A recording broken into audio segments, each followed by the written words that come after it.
This Valentine's Day weekend, you can experience Christopher Stoll's The Sleeping Beauty at Oregon Ballet Theater. Set to Tchaikovsky's enchanting score, this fairy tale ballet is a visual feast of dancing, sumptuous sets, and opulent costumes. All performances feature live music performed by the Oregon Ballet Theater Orchestra. The show runs February 13th through the 21st. Get your tickets now at obt.org. That's obt.org.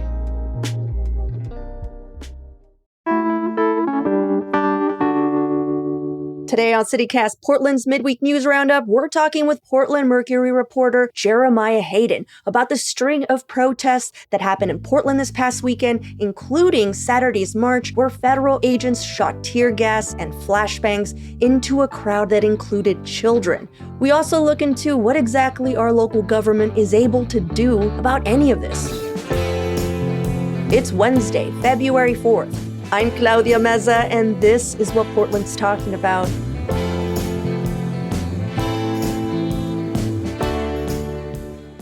Jeremiah, thanks for hanging out with me this morning. Hi, Claudia. Thanks so much for having me. So today is the day we look at some of the biggest local news that happened over the weekend. And this weekend, Portlanders gathered in the streets to protest ICE, mass deportations, and violence against protesters. As early as Friday afternoon, there were people marching as part of the nationally organized ICE Out shutdown, which called for a day of no work, no school, and no shopping. The intent was to gather support to stop funding ICE. Now, some local business owners did shut down their shops for the day in solidarity, and there were workers and students all over town leading marches. I don't know if you saw this, Jeremiah, but I feel like I mostly saw students in my area, and I gotta say, it was pretty impressive to see and hear my local high school, Roosevelt High, rally from the St. John Square and march down Lombard. They were so organized and so young. And you know, like when high school students protest or whatever, there's always the person who's just like, I just don't want to be in high school. You know, like they were serious. They had their signs, you know, they had like their megaphone. They were on it. Right. Yep. Absolutely. I mean, it kind of highlights a big piece of this with just really broad solidarity between like age groups and, you know, the labor movement kind of bringing this thing together, leaping off of Minneapolis and that first huge labor strike in decades, you know, really when a major union would call for a general strike in a city. So seeing young people, you know, to older people, you know, all throughout the weekend was really cool. Yeah. And then on Saturday, speaking of labor unions, was Labor Against ICE. It was a rally, which was an event organized by labor unions. So every type of Portlander was there. We're talking nurses. I saw musicians, trade workers. Thousands of people attended and then marched through the city's South Waterfront neighborhood to the ICE facility. And as Jeremiah will get into, these nonviolent protesters were met with some pretty aggressive tactics from federal agents. And then on Sunday, they weren't done protesting. And then on Sunday, it was a separate, like a Portland immigrant rights organization led another protest, which saw hundreds of people march from City Hall to the Southwest ICE facility again. And that almost, I don't know if I'm like speaking out of turn here, but it felt like it was a response to Saturday's protest. Like that's the energy because people were and are really upset with how federal agents conducted themselves on Saturday. And Jeremiah, you and some of your colleagues were actually there covering it on Saturday. Like what exactly happened? Yeah, it was wild. And I guess, you know, to some extent, it depends on who you talk to because there were a lot of things happening on Saturday. I walked across the Tilikum Bridge and there were just thousands of people on bikes going down, meeting at the park. And it was sort of intended to just march around the block, kind of show a bit of what labor power is here in the city and in the state. And when I was there, I was closer to the ICE facility, sort of expecting the entire march to end up there. And I guess the organizers more intended for it to just sort of walk past this time around, likely because there were, you know, a lot of children, elderly people, people with disabilities. It was a really diverse crowd of people, as the labor movement is. There were like literal kids in strollers. Babies, yeah. I was on the macadam side kind of looking over and, you know, there was a large crowd of people that had sort of broken off from the march and were, I'd say 1,000 people that were actually just sort of like outside of the facility, which is a really big crowd for that area. It doesn't usually draw that many people. And then, you know, it was sort of sudden. If you have not been down there before, it came on very suddenly because people were up near the gate to the ICE facility. And that's something that, you know, they have what can only be described as a thin blue line painted on the sidewalk, that you're not supposed to cross. It says property of U.S. government. Is that the line that has government misspelled, or did they fix that? I believe that when they were setting it up, yes, it was misspelled. It was missing the N. Yeah, it was like government. Yeah, it is painted correctly. Somebody did a little copy edit on that at some point before they painted it. But yes. I wish they could have kept it, because it would have just they couldn't have beat the allegations at that point. Yeah, there were receipts. But yeah, so I mean, it came on very suddenly, and they didn't stop there. They often move people away. It is worth, I think, mentioning that many of the protests that happen, even under the cover of night, are nonviolent at the ICE facility. A big challenge, I think, right now is that there were people who were kind of used to daylight kind of being a safety, feature of a march. And you're able to kind of walk by and say, like, look, I'm not doing anything wrong. They're just tear gassing me. And the agents, I mean, they really went kind of wild on this and were actually firing canisters into the crowd, a long distance away. They fired things from the roof, really aiming into the air. They allegedly hit the building and broke a window on that affordable housing complex across the way. Oh, wow. So they were really coming at people.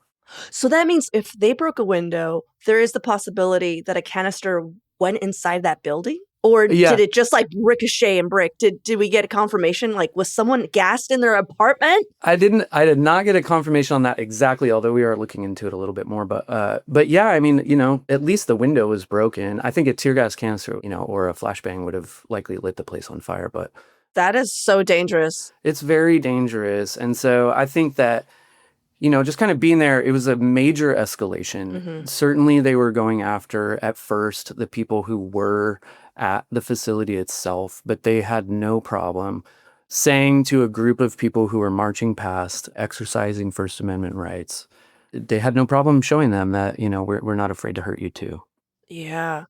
So the video footage I saw and the pictures, I mean, like you said, it was broad daylight. It was really upsetting to see because there were so many kids there. And of course, there's in the comments, why would you bring a child to a protest? It's because it's our American right and it's daytime. Yeah. And I'm sure they were just we'll take a little stroll with my sign. Who would think? And then I would get gassed. I mean, what country? Right. The fact that someone's oh, it feels a little victim blaming in a way, or, oh, what were you wearing? That kind of thing. Right. Where you're just what? I was walking by a building. What are we talking here? You bring up a really good point in that there's often, I think, effort, even subconsciously, to sort of divert toward someone else kind of being in the issue. I think in a certain way, it's very challenging for people, to myself included, to kind of recognize the sort of danger that they're willing to impose on us. And I think that it's easy for people, maybe you weren't there and you're thinking, oh, those people, why would you bring a kid to a protest? Obviously, these things are going to happen. The entire point is that these things are not supposed to happen. And kind of misplacing any sort of blame, I think, is a bit of a disservice to the truth, honestly, and then the movement overall. Yeah, and our right to protest. It's the first. Get out of here with this shit. Seriously. It's the first one. It's the first one. And I don't know how many of these things this government wants to violate, but that is at least the first. Yeah. We have a right to assemble. I mean, come on. Totally. All right. Well, let's take a quick break here. When we come back, what our local government is doing about this.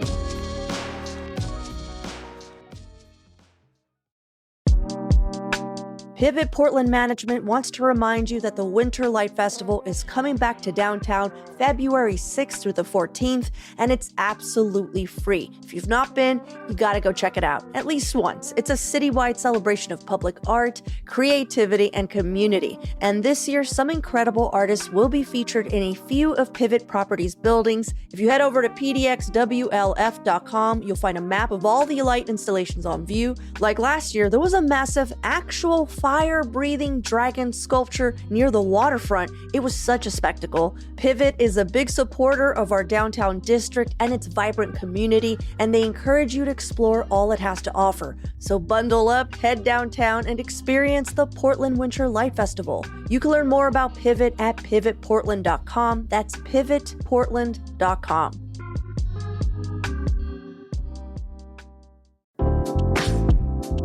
CityCast Portland is brought to you by PDXHomeLoan.com. Local lender James Adair has been doing residential mortgages for over 20 years. He'll work with you to set the strategy, explain the process, and ensure you maximize the return on your real estate investment. He's also a certified liability advisor, so if you're looking for a way to recover financially from the holidays, he can help optimize paying off your debt using options like a second mortgage to consolidate non-mortgage debts. Take advantage of a strategic conversation to find out if you could pay off those holiday bills much quicker than you imagined. Visit pdxhomeloan.com to access the calendar and book your free strategy call with local lender James Adair, serving Oregon, Washington, and California buyers. James Adair, NMLS 232766 with Better Mortgage Corporation, NMLS 330511, and Equal Housing Lender. So after the confrontation at the ICE facility Saturday night, Portland Mayor Keith Wilson condemned federal officers' actions and demanded that ICE leave the city, just full stop. And it was also picked up by a lot of national outlets hey, the mayor is demanding. But Jeremiah, you and I have lived in Portland long enough for a lot of virtual signaling.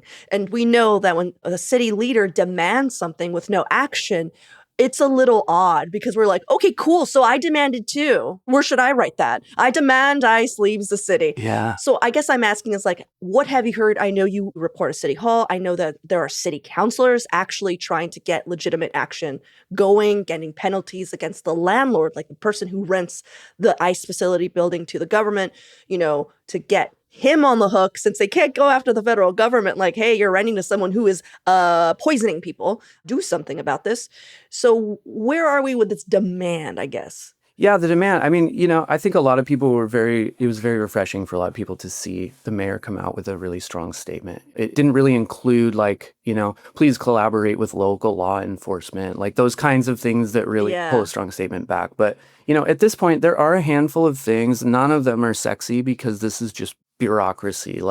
People often forget that a city council fills potholes and changes streetlights. It's kind of what they're meant to do. Not exactly fight the federal take government on a fascist government, yeah, exactly. So, so they're doing their best, and it's been really encouraging to see, all 12 city councilors and the mayor come out, no one's supporting, the Trump administration, what they're doing.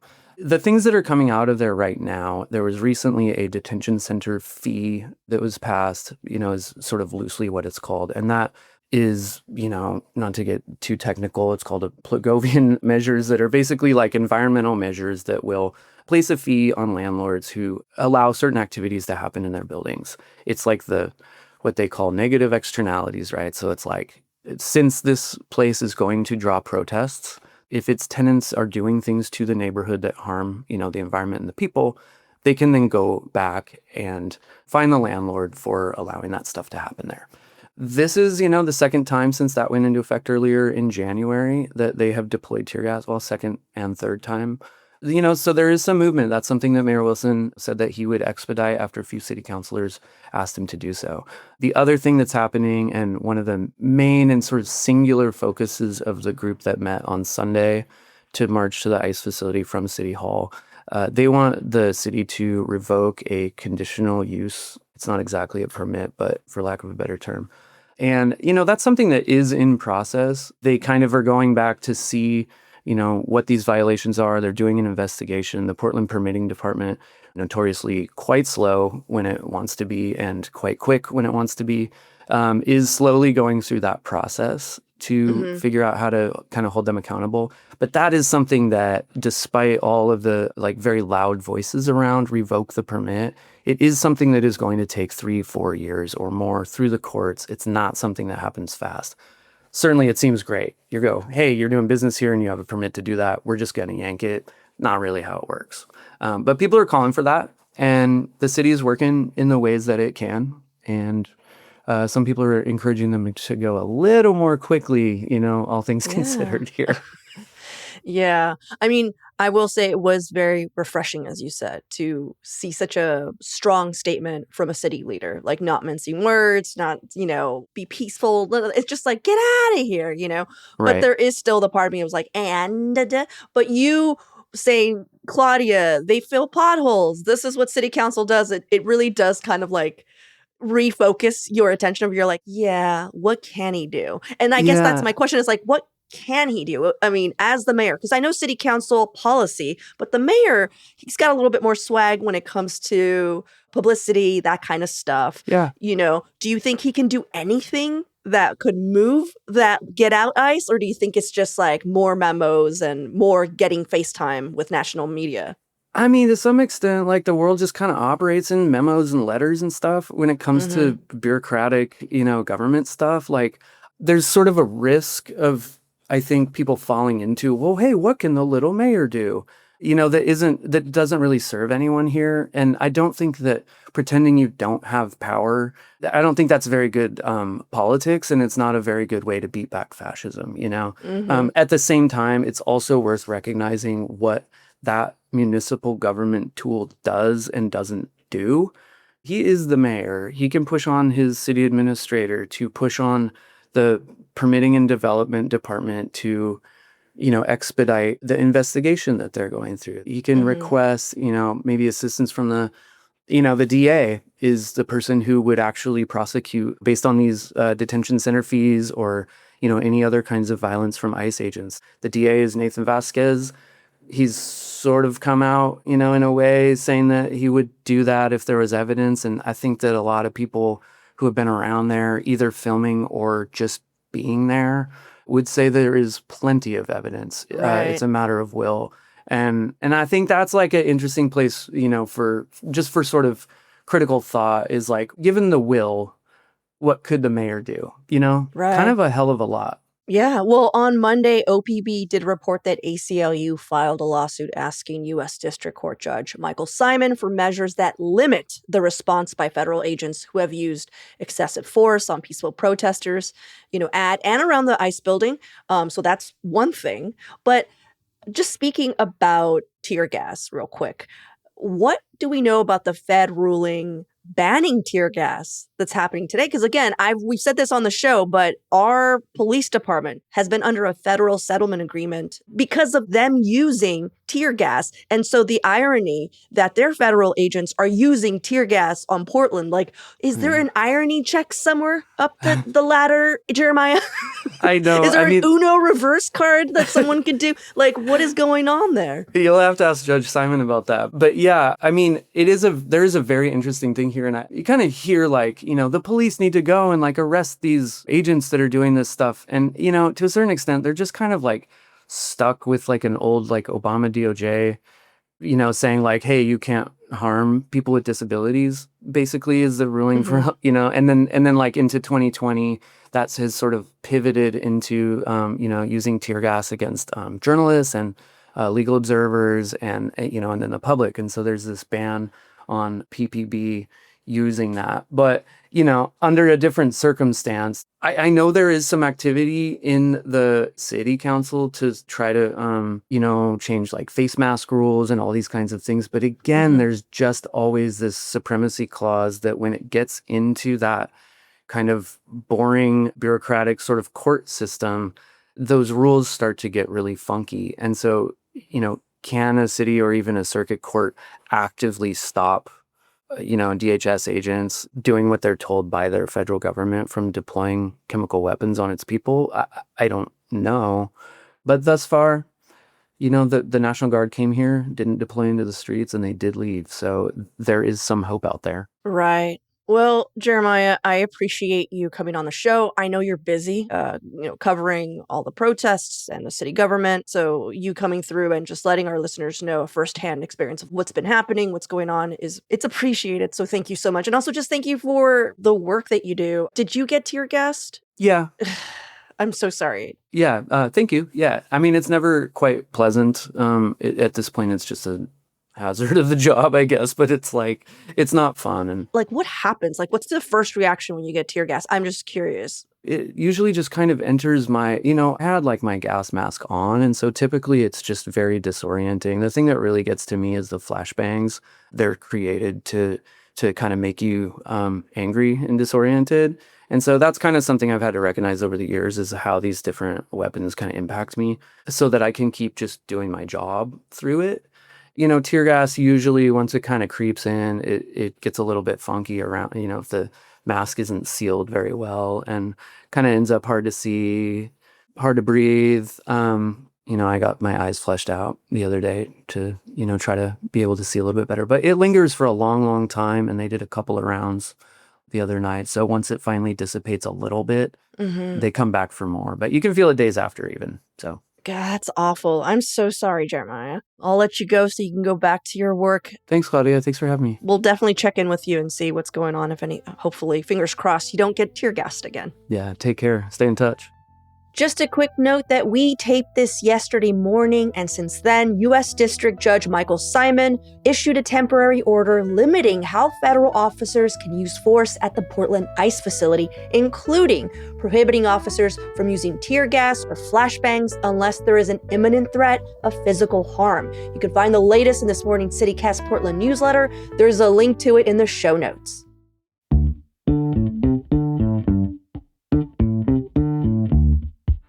That's all for today here on CityCast Portland. Thank you so much for listening. If you enjoyed the show, share it with a friend or rate and leave us a good review. It really helps us out. And don't forget, you can support this show and get some great perks by becoming a CityCast neighbor. Just visit membership.citycast.fm for all the details. We'll be back tomorrow morning with more from around the city. Until then, see you with Slims.